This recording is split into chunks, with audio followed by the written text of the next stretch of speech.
Hello, જય માતાજી. તો કેમ છો તમે બધા? ફરી પાછા આપણે આવી ગયા છીએ આપણો નવો વ્લોગ લઈને. તો આજે તો પપ્પાએ અચાનક સરપ્રાઈઝ આપી દીધી. એમ કીધું કે આજે સેટરડે છે, કેટલા ટાઈમથી ડિસાઈડ કરતા હતા નાથી જ જવું હતું, પણ મેળ નહોતો આવતો. તો આજે પપ્પા કહે કે હું ફ્રી છું તો ચલો આપણે જઈએ. અને ત્યાં જવા માટે થોડુંક વહેલા જ નીકળવું પડે, કેમ કે જેટલી ઝાઝી વાર તમે ત્યાં રહ્યો એટલી જ તમને વધારે મજા આવે. એની પહેલાં વચ્ચે લાખણકા કરીને એક ગામ આવે છે. ગામ બહુ જ મસ્ત છે. વચ્ચે વાડી પણ એટલી બધી જોરદાર છે અને ત્યાંની નદી પણ બહુ જ મસ્ત છે. તો પપ્પા કે ચલો તમને બધાને પહેલાં એ દેખાડું. મસ્ત જો સનસેટનું વ્યૂ અને બધી વાડી જોતાં જોતાં અમે જતા હતા. એટલો મસ્ત વ્યૂ હતો અને બહુ મસ્તનું ગામ હતું. જો ગ્રીનરી બહુ જ છે. આ છે એ ગામનો ચબૂતરો અને આ છે એ ગામની નદી. જો એકદમ મસ્ત નદી હતી. ટાઈમ થોડોક ઓછો હતો એટલે અમે રહ્યા નહીં, નકર ત્યાં થોડી વાર માટે તમે ઊભા રહ્યો, ફોટોઝ પણ બહુ જ મસ્ત આવે અને જગ્યા પણ બહુ જ સરસ છે. અને પછી આજે હતો શનિવાર એટલે અમારે ભાવનગરમાં છે ઝાંઝરિયા હનુમાનજી દાદાનું મંદિર. તો અમે ગયા હતા ઝાંઝરિયા દર્શન કરવા. શનિવારે લીધે ટ્રાફિક બહુ જ હતું, પણ બહુ મજા આવી મંદિરે જઈને.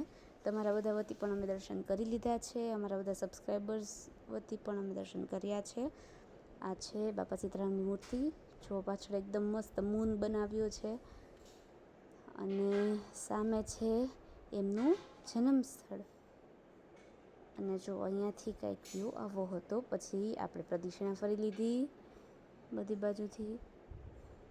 શનિવારે મોસ્ટલી ભાવનગરનું બધું જ પબ્લિક ઝાંઝરિયા આવતું જ હશે. જે લોકો હનુમાન દાદાને બહુ માને છે તો સ્પેશિયલી આવતા જ હોય. મારા ચાચુ ને એ લોકો પણ રોજે આવે હનુમાનજી મહારાજે દર શનિવારે. જો પછી ત્યાં એક હનુમાન દાદાનું મંદિર છે, એક છે ભોળાનાથનું મંદિર અને એક છે બાપા સીતારામનું મંદિર. ત્રણેય મંદિર આપણે દર્શન કરી લીધા છે અને પછી આપણે નીકળી ગયા બહાર.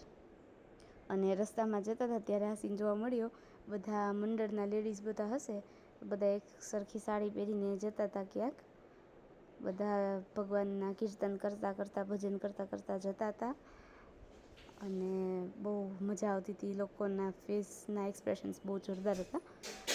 પછી આપણે નીકળી ગયા હતા નાથદ્રીજ જવા માટે.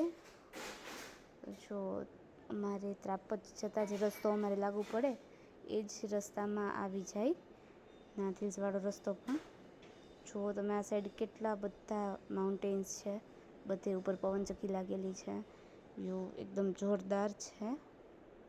પછી આપણે જો એ ડુંગરે જ્યાં બનાવી છે ઉપર હોટેલ, એ ડુંગરે આપણે પહોંચી ગયા હતા અને ચડતા હતા. અમારી આગળ પણ એક કાર હતી. એ કારમાં ખબર નહીં શું થયું પણ બહુ ધીમે ધીમે ચાલતા હતા. પછી થોડી વાર થઈ એટલે પપ્પાએ ઓવરટેક કરી લીધી હતી અને અમે પહોંચ્યા. અને અમે કેટલી વાર બેઠા પછી એ લોકો ઠેઠ ઉપર પહોંચ્યા છે. લગભગ ચડી નહોતી શકતી કાર એટલે એ લોકો બહુ ધીરે ધીરે જતા હતા. પછી અમે ફટાફટ ઉપર ચડી ગયા. જો સામે ઉપર તમને દેખાય એ છે ત્યાં જવાનું છે. એટલે ત્યાં વચ્ચે રસ્તો બનાવ્યો છે હોટલવાળાએ. બહુ જ સરસ જગ્યા છે. જો તમે વ્યૂ અહીંયાથી જોઈ શકો છો. જેમ જેમ આપણે ઉપર ચડતા જઈએ છીએ એમ વ્યૂ વધારે મસ્ત થતો જાય છે. અહીંયાથી હોટલનો આખો એરિયા જે છે એ શરૂ થાય છે. આજુબાજુ જો આવી રીતે લાઇટિંગ્સ લગાડેલી છે બધા રોડ ઉપર ને એમ. અને ઝાડવા પણ ઘણા એકદમ મસ્ત વાવેલા છે બધે. અને આવી રીતે આખો રોડ બનાવેલો છે જ્યાંથી આપણે ચડીને ડાયરેક્ટ ઉપર હોટલે પહોંચી જશું. જો આવી રીતે ચડતા જતા હતા અને જોડે જોડે વ્યૂ એન્જોય કરતા જતા હતા. વાદળા પણ એટલા મસ્ત દેખાતા હતા. જો બધા, જો તમે ભાવનગર રહેતા હોય તો ઘણા લોકો આવ્યા પણ હશે આ હોટલે, અને જો ન આવ્યા હોય તો પ્લીઝ એકવાર વિઝિટ કરજો. એકવાર જવા જેવી જગ્યા છે. અને જો અહીંયા હાઇટ કેટલી છે, નીચેથી બધું કેટલું નાનું નાનું નાનું નાનું દેખાય છે સાવ. જોવાની બહુ જ મજા આવતી હતી. સોંગ સાંભળતા જતા હતા, જોડે જોડે ગાતા હતા અને બહુ જ મજા કરી છે આજે તો અમે. જો આવી રીતે એક સાઈડ માઉન્ટેન છે અને એક સાઈડથી તમને બધો વ્યૂ દેખાશે. વાદળા પણ એકદમ આમ ઉપર ઢકાઈ ગયા હોય ને નીચેના ઓલા એવું લાગતું હતું. આજુબાજુ અમુક ફ્લાવરના પણ પ્લાન્ટ્સ હતા. અને અહીંયા 2 ગેટ્સ હોય છે, એક નીચેનો મેઇન ગેટ, પછી એક ઉપર એન્ટ્રી ગેટ, અને પછી ત્યાંથી થોડાક આગળ જાઓ એટલે તમે ઉપર પહોંચી જાઓ. એ રીતે હોય છે. જો અહીંયા પવનચક્કી પણ છે. આજુબાજુ બધા માઉન્ટેન્સ ઉપર 2-3 પવનચક્કી છે જ ત્યાં. આ સાઈડ જેટલા માઉન્ટેન્સ છે બધું. અને જો સામે છે બીજો એન્ટ્રી ગેટ, જ્યાં તમારે એન્ટ્રીની માટેના પૈસા ભરવાના. માણસો પ્રમાણેના. અમે 5 લોકો હતા એટલે અમારે 1000 રૂપીસ ભરવાના હતા. અમે દીધા. પછી અમે જો પહોંચી ગયા હતા. અને આવી રીતે સાઈડમાં પાર્કિંગ છે અને ત્યાંથી ઉપર ચડવાના દાદરા છે.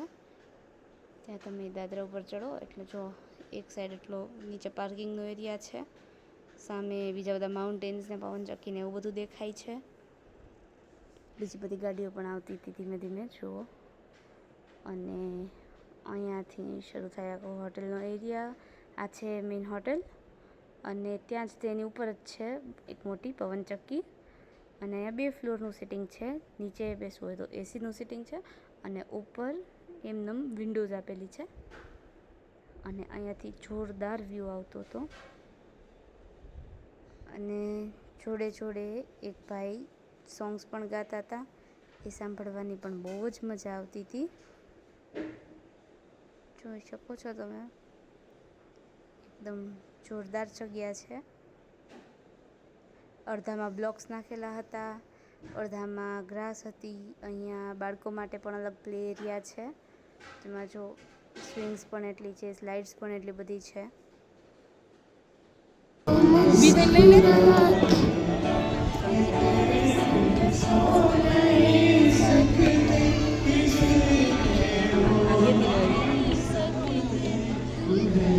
પછી અમારું ડિનર આવી ગયું હતું એટલે અમે જમી લીધું. ફૂડ પણ બહુ જ મસ્ત હતું અહીંયાનું.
रुत ये सुहानी है,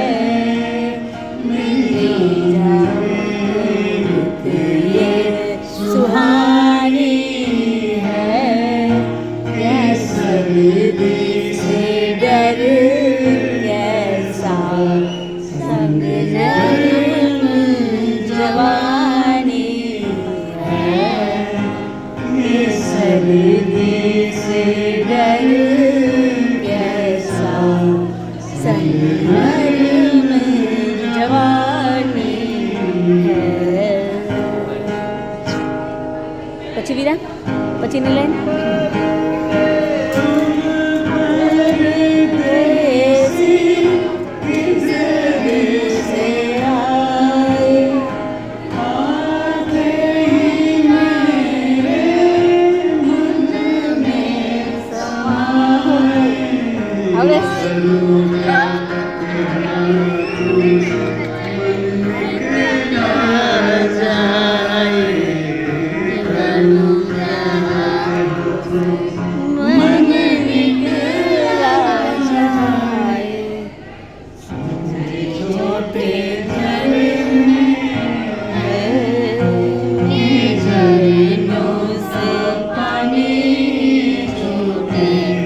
कुछ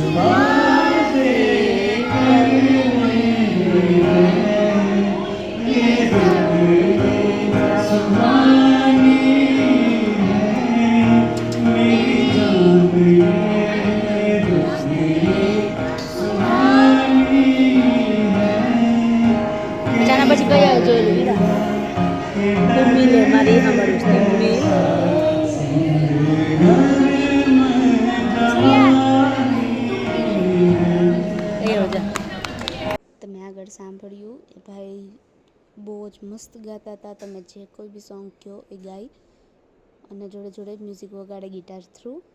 એટલે બહુ જ એકદમ કોઝી વાઇબ્સ હતી ત્યાંની. બહુ જ મજા આવી જઈને. અને પછી અમે રિટર્ન નીકળી ગયા હતા ઘરે જવા માટે. આ છે હાઈવે અમારું મેઇન. અને પછી અમે વચ્ચે સિદ્ધસર ઊભા રહ્યા હતા. અમારે સિદ્ધસરની ગુલ્ફી બહુ વખણાય તો અમે એ ગુલ્ફી જમ્યા. અને બસ પછી ત્યાંથી આપણે રિટર્ન ઘરે જતા રહ્યા.